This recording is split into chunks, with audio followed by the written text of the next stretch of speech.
देवताओं का पलायन, इंद्र आदि के पूछने पर बृहस्पति का रुद्रदेव की अजेयता बताना, वीरभद्र का देवताओं को युद्ध के लिए ललकारना, श्री विष्णु और वीरभद्र की बातचीत तथा विष्णु आदि का अपने लोक में जाना एवं दक्ष और यज्ञ का विनाश करके वीरभद्र का कैलाश को लौटना। ब्रह्मा जी कहते हैं, नारद, उस समय देवताओं के साथ शिवगणों का घोर युद्ध आरंभ हो गया।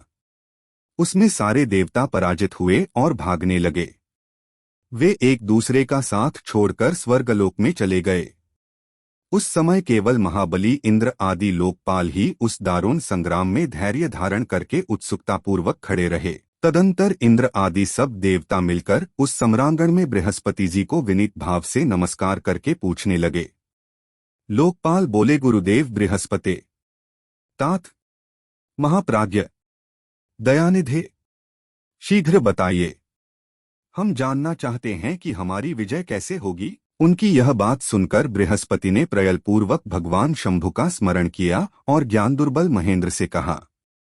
बृहस्पति बोले, इंद्र, भगवान विष्णु ने पहले जो कुछ कहा था वह सब इस समय घटित हो गया। मैं उसी को स्पष्ट कर रहा हूं। सावधान होकर सुनो।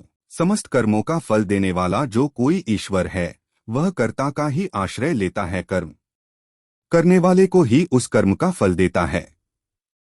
जो कर्म करता ही नहीं उसको फल देने में वह भी समर्थ नहीं है।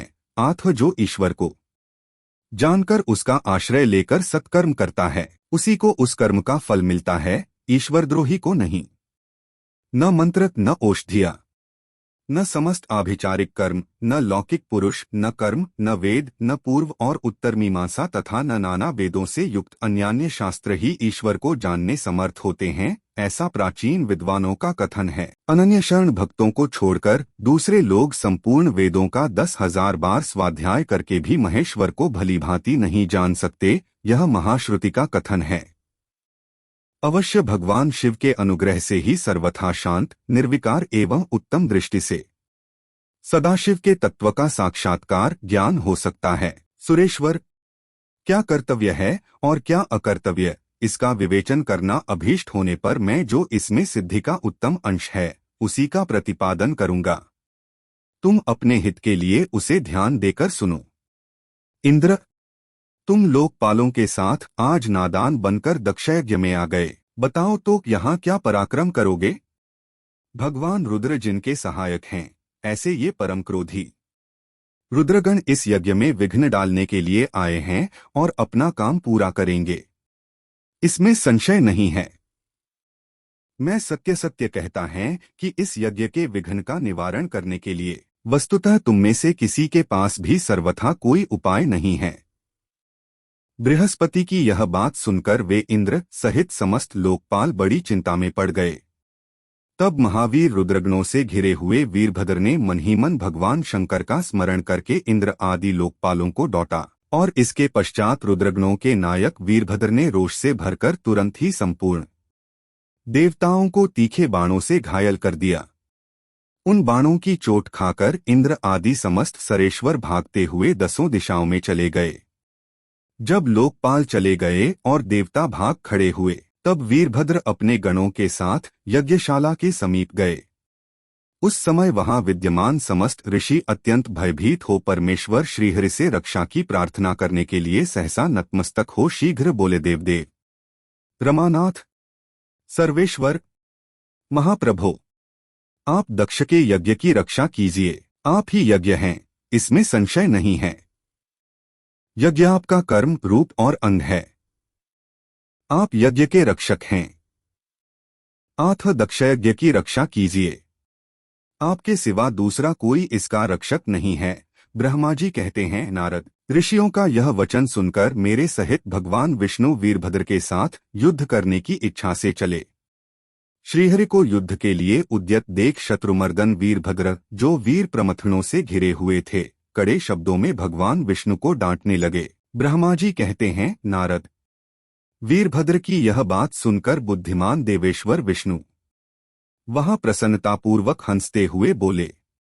श्री विष्णु ने कहा, वीरभद्र, आज तुम्हारे सामने मैं जो कुछ कहता हूं उसे सुनो, मैं भगवान शंकर का सेवक हूँ, तुम मुझे रुद्रदेव से विमुख न कहो।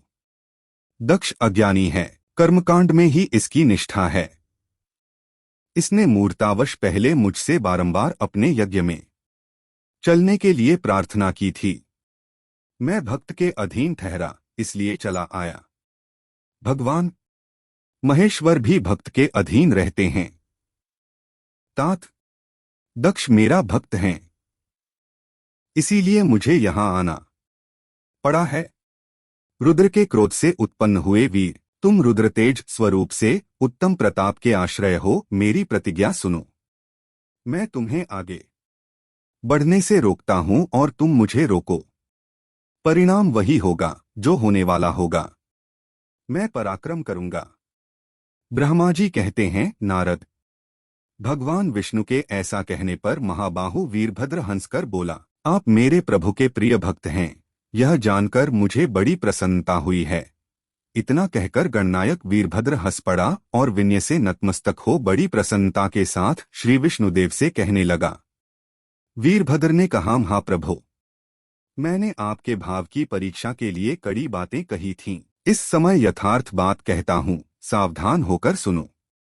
हरे, जैसे शिव हैं वैसे आप हैं, जैसे आप हैं वैसे शिव हैं, ऐसा वेद कहते हैं और वेदों का यह कथन शिव की आज्ञा के अनुसार ही है। रमानाथ।